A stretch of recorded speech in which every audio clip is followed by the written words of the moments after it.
So the last 2 years we've been working with the NHS in the area of youth mental health up in Norfolk and Suffolk, and our platform for our encounter was a 4-day field trip we made in March 2015.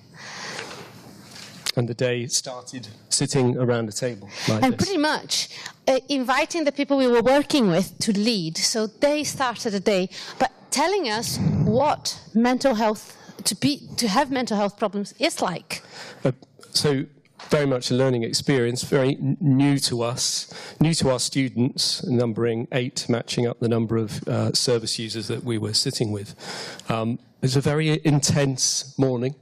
Most people seem to sort of handle it very well, but right under our noses, we were reminded by lunchtime that one of the service users in particular found it very, very difficult. Yeah, they were telling us their journey, their relationship with service. And one particular character, Jonathan, was he was someone that attracts attention, demands attention, but we were realizing that someone just next to him was struggling with that.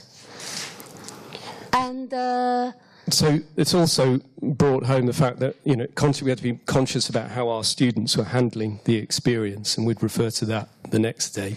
We were going through a day where people were telling their experiences and their journeys, and they were very challenging and difficult experiences. In the afternoon, we turned to making, and we were sort of conducting the same kind of discussions, but it was something about using materials and externalizing this discussion that sort of lightened it up, and it worked very well. So, and the making really allowed them to talk about themselves without focusing on them, focusing on materiality, focusing on what they're producing, and the energy started to change. So working in 3 groups, it seemed to sort of dissipate the tension that we had in the morning somehow, even though some of the representations of what they were talking about were at times quite alarming. We have a crocheted noose here.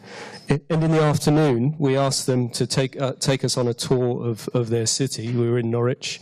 It was very important for us that they took the lead. So they took us around their city, where they live, where they feel comfortable.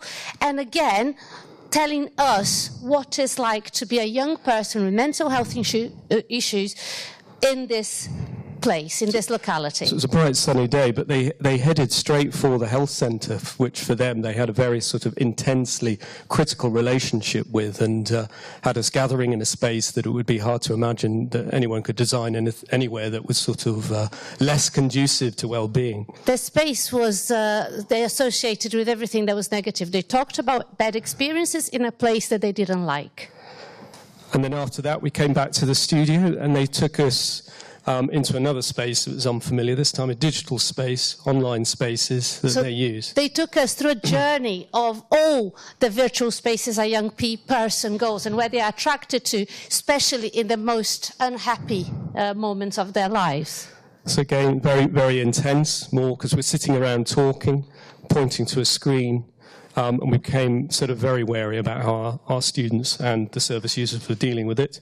So that evening, as we did at each evening during the field trip, we retreated to the pub round the corner, and with our students, we conducted one-to-ones with them. We realized that our own students were dealing with their own problems there, and then we realized that they were attracted to work with us, not so much, but not only because of the art and design aspects that we were dealing with and and the project itself, but also because of their personal experiences with mental health themselves.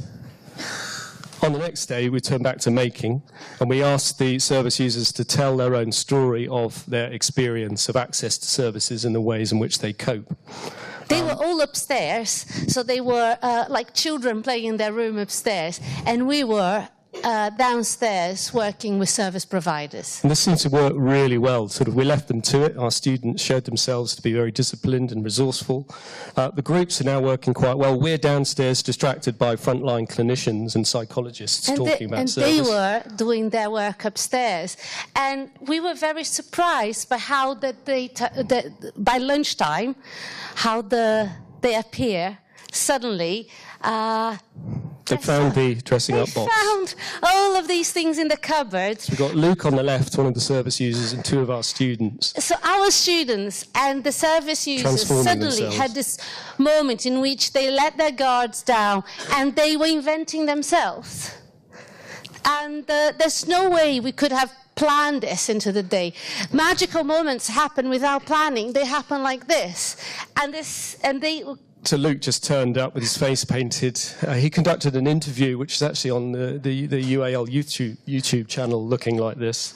And then after that, they took themselves into the cathedral, which was next door. We were in this very special, still dressed up. Yeah, we were in this very special square, and Norwich Cathedral in front of us, and it was Easter, and the cathedral was packed, and we entered the cathedral, all these young people dressed in this way, and no one was fazed. Everyone welcomed us, and Jonathan, the very tall young man there, singing opera in the church.